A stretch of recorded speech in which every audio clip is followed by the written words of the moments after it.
जोहार, नमस्कार दोस्तों। आइए आज एक और नए वीडियो में आप सभी का स्वागत है। आज हम लोग बात करने वाले हैं रांची सीरम टोली को लेकर।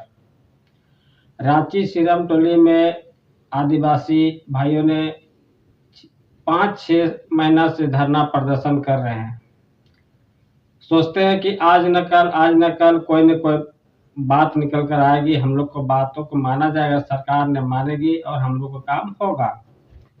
केंद्रीय सरना समिति रांची सीरम टोली इसको रांची सीरम टोली फ्लाईओवर रैंप को लेकर आदिवासी संगठन ने 4 जून को झारखंड बंद का उल्लंघन किया है। दोस्तों, आखिर क्या ऐसा कारण आ पड़ी, कौन सा ऐसा कारण आ पड़ा कि मजबूर होकर 4 जून को झारखंड के आदिवासी सरना समिति के लोग झारखंड को बंद कराने की चेतावनी सरकार को दे डाली है। आज हम लोग कारण के बारे में समझेंगे। मामला तो आप भली भांति आपको पता होगा कि मामला क्या है लेकिन आखिर इसके पीछे रीजन क्या है, कारण क्या है, क्यों सरकार हम लोग को बातों को नहीं सुनता है और क्यों आदिवासी आज उग्र हो गए हैं, आंदोलन कर रहे हैं और आंदोलन के बाद अब जो है सो 4 जून को चक्का जाम करने की उल्लंघन कर दिए हैं। इसको हम लोग समझने की कोशिश करेंगे। आज हम शुरुआत करते हैं शुरू से ही कि रांची सीरम टोली में जो फ्लाईओवर रैंप जो बन रहा था, केंद्रीय सरना समिति के आंगन कहिए, उस आंगन में उतार दिया गया है और इसी को लेकर जो है सो सरना समिति के लोग या आदिवासी समिति के लोग, जितने भी आदिवासी लोग सरना धर्म को मानते हैं, उस सारे संगठनों ने मिलकर सरकार को कई एक बार अपना सुझाव पेश किए थे कि आप हमारा बातों को माने और इस जो रैंप उतार रहे, इस रैंप को चाहे आगे करें चाहे पीछे करें, हटाने की बात नहीं हो रही थी। थोड़ा बहुत एडजस्टिंग करना था, लेकिन सरकार उसको नकार दिया और नकार देने के बाद जबरन जो है सो फ्लाईओवर बन गया है, रैंप बन गया है, तैयार हो गया है। अब तैयार होने के बाद जो है सो फिर भी आदिवासी संगठन नाराज हैं। हेमंत सोरेन से अभी भी आदिवासी संगठन नाराज हैं और नाराज होने के बाद जो है सो अब अंतिम विकल्प चुनने के लिए तैयार हो गया है। जब हम लोग को बात सरकार नहीं मान रही है, यहाँ तक भी आदिवासी संगठन कह रहे हैं कि जब हेमंत सोरेन जेल गए थे उस समय यही सरना समिति में पूजा की गई थी और दुआ मांगा गया था कि हेमंत सोरेन बाहर जितना जल्द हो सके निकले। और वही समिति ने, सरना समिति ने, आदिवासी समिति ने ही एक आवाज उठाया था कि जेल का ताला टूटेगा, हेमंत सोरेन छूटेगा। ये बात आदिवासी संगठन के लोग कर रहे हैं। अब हम लोग आगे चलकर बात करते हैं कि 4 जून को आखिर क्यों बंद करने की बात रखी गई है। तो सरकार जब किसी बात को लेकर पब्लिक सरकार के पास जाती है, आम आदमी सरकार के पास जाता है और वो काम होने लायक है, अगर होने लायक ना हो, कहने का मतलब ये रहा कि अगर किसी काम को लेकर हम सरकार के पास आवेदन देते हैं और वो काम होने लायक है और सरकार उस चीज को नहीं मान रही है, तब तो यहाँ जबरन जिसका लाठी उसका भैंस हो गया। तो आदिवासी संगठन का यही कहना है कि आदिवासी सरकार है, आप सरना धर्म को मानने वाले मुख्यमंत्री हैं, तो आखिर आप जो पूजा स्थल है, केंद्रीय पूजा स्थल है, उसको आप बचाव नहीं कर पा रहे हैं, आप उस पर एक्शन नहीं ले रहे हैं और हम लोग को बातों को नहीं सुन रहे हैं, तो मजबूरन हमको ये काम करना पड़ रहा है। 4 जून का जो चक्का जाम होगा, इसको लेकर आदिवासी संगठन इस तरह का अपना दलील दे रहे हैं। अब आप कमेंट में लिखें कि सरना समिति के लोग आखिर क्यों आंदोलन करते करते जब थक गए, तब लास्ट में 4 जून को चक्का जाम करने की बात रखा है। क्या चक्का जाम होने से हेमंत सरकार को समझ में आएगा कि नहीं आएगा? और नहीं आता है तो भी आप कमेंट में लिखें, और आता है तो भी आप कमेंट में लिखें। और आदिवासी भाइयों से मैं एक गुजारिश करना चाहता हूँ, निवेदन करना चाहता हूँ कि जब चुनाव आता है तब आप लोग सभी आदिवासी आदिवासी आदिवासी बोलने लगते हैं। आदिवासी सरकार रहेगा, हम आदिवासी को वोट देंगे। आज आदिवासी सरकार रहते हुए भी आदिवासी का काम नहीं हो रहा। वो भी पर्सनल नहीं है, वो भी धर्म का मुद्दा है। वो केंद्र से माने पूरे झारखंड से संबंधित रखता है। पूरे झारखंड का संबंधी एक आदिवासी का मंदिर है। अब मंदिर को ये हिंदी भाषा का मैं प्रयोग कर रहा हूँ। मंदिर को जब बचाने के लिए सरकार को जब आवेदन दिया जाता है, सरकार उस पर मौन रहती है, कुछ उसका जवाब नहीं मिलता है, तब आखिर क्या सरकार से उम्मीद किया जा सकता है? क्या आपको लगता है कि हेमंत सरकार उस विषय पर बढ़िया से ध्यान देंगे?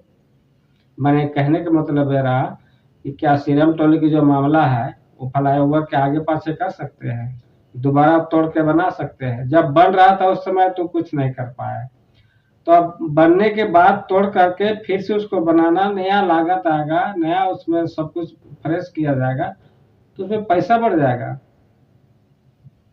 तो सरकार के पास पैसा की कमी तो खैर नहीं है, ये भी हम मानते हैं। अरे कितना लगेगा? ज्यादा नहीं लगेगा। जितना जो लोग घोटाला कर रहे हैं ना, उससे बहुत कम पैसा लगेगा। अगर चाहे सरकार चाह ले, हेमंत सोरेन चाह ले, तो एक दिन का काम 1 मिनट में हो सकता है। लेकिन अभी कुछ मीडिया चैनलों के द्वारा इस तरह का बात रखा जाता है कि नहीं, जो आंदोलन करने वाले हैं वो बीजेपी के कार्यकर्ता, बीजेपी के इशारे पर किया जा रहा है। तो मैं हेमंत सोरेन जी से कहना चाहूंगा, प्रार्थना करना चाहूंगा कि आप किसी को कोई मुद्दा हो, अगर बीजेपी के ही आदमी है, ठीक है, आसू के ही आदमी है या जेलकेम के भी आदमी है, तो जो मुद्दा लेकर गए हैं, सीरम टोली को जो मामला लेकर गए हैं, क्या वो बीजेपी या रासू दिखाई पड़ रहा है कि वो धर्म है? धर्म है तो आप भी मानते हैं, और होने लायक है तभी अलग लोग डिमांड कर रहे हैं। होने लायक नहीं होता तो डिमांड ही नहीं करते। आप लोग कमेंट में लिखे दोस्तों, क्या मैं जो बोल रहा हूँ क्या ये सही है या गलत है? गलत है तो गलत लिख सकते हैं, और सही है तो सही लिख सकते हैं। सरकार का सीधा सीधी है, जिसका लाठी उसका भैंस। आपके पास आज आंदोलन करने पर मजबूर कर दिया है, आप आंदोलन कर रहे हैं, सड़क जाम कर रहे हैं, झारखंड बंदी कर रहे हैं। लेकिन यही चीज अगर सरकार के सरकारी दफ्तर में इस तरह का मामला हो जाता, और कहीं उग्र होते होते आंदोलन करते करते कहीं मारपीट हो जाता है पुलिस प्रशासन के साथ में, तो आम आदमी जो है वहां जो आंदोलन करता है उसके ऊपर सरकार एफआईआर लिख देगी, बोलेगी कि नहीं ये उग्रवादी है, ये संगठन जो है सो उग्रवादी है। या तो आप उसको बहुत तरह का दफा लगा दिया जाता है। सरकार के इस तरह का कानून है, इस तरह के लोग दबाने के लिए जो सो दफा का प्रयोग किया जाता है। आम आदमी के पास, बड़े बड़े लोगों के पास कोई कानून नहीं है, उसके लिए सब कानून जो चाहेगा वही होगा। लेकिन छोटे के लिए कानून बना हुआ है, जो गरीब तबके के लोग हैं उसके लिए कानून बना हुआ है। आपको कानून के दलील देकर आपको डरवाएगा, धमकाएगा, कोर्ट कचहरी के देकर आपको डरवाएगा, धमकाएगा। लेकिन वही कानून आज सरकार, चाहे झारखंड सरकार हो, चाहे तो हिंदुस्तान का कोई भी सरकार हो, कानून का बिल्कुल लेखा जोखा नहीं रखते हैं। अपना मतलब का यार, मैं जो चाहूं वही होगा। अगर कानून के मुताबिक चलाया जाता सरकार, तो इतना जो हर जगह आंदोलन होता है, विस्थापित है, उसके बाद लेकर आपका अस्पताल से संबंधित हो जाता है, मेडिकल से संबंधित हो जाता है, छात्र से संबंधित हो जाता है, माइंस में हो जाता है, इसके बाद कोई उद्योग में हो जाता है। तो जब कानून बना हुआ है तो उसी कानून का आप फॉलो करते, सरकार उसको फॉलो करती, तो वहाँ झमेला होने का सवाल ही नहीं उठता। लेकिन ऐसा होता नहीं है। लिखा हुआ कुछ है और करना हमको कुछ है। इसीलिए सरकार के ऊपर नाराज हो गए हैं आदिवासी संगठन ने, और संगठन 4 जून को झारखंड बंदी का ऐलान किए हैं, उल्गुलान किए हैं। आप सबसे निवेदन होगा कि आप भी उस आंदोलन में भाग लें, और जो आंदोलन 4 तारीख को जब बंदी बुलाया गया है उस पर आप भी सहयोगी बने, ताकि सरकार के नज़र में आए। शायद किसी कारणवश कर दे, लेकिन मेरा उम्मीद अपना ओपिनियन है कि सरकार कितना आंदोलन कर ले, कुछ होने वाला नहीं है। चुनाव के समय उसको जवाब दिया जा सकता है, पहले कोई उपाय नहीं है हमारे ख्याल से। चुनाव में सीधे उसको जो अभी 52 की 55 सीट आया है ना, उसको उतार के नीचे उतार दीजिए 2-3 सीट में, तभी कुछ हो सकता है। चुनाव जीतने के बाद 5 साल के लिए वो समझो एक राजा है, 5 साल बाद ही कुछ आप कर सकते हैं। और ये भी हो सकता है कि जब चौथा साल जब गुजरेगा, 5वां साल में चुनाव होता है, 29 में जब चुनाव होगा, चुनाव आने से पहले 1 साल पहले हो सकता है उस रेल को कटवा के फिर दोबारा बनवा सकते हैं सरकार, ताकि हमको वोट लेना है। आपको वहीं पर आप गलती कर जाइएगा और फिर वोटवा दे दीजिएगा इनको, सरकार को।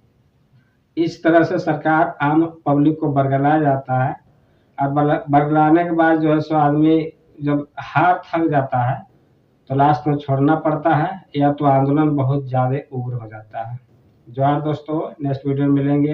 एक बात आप लोग से कहना चाहूँगा, वीडियो आप देखें, लाइक, सब्सक्राइब, कमेंट और शेयर भी करें।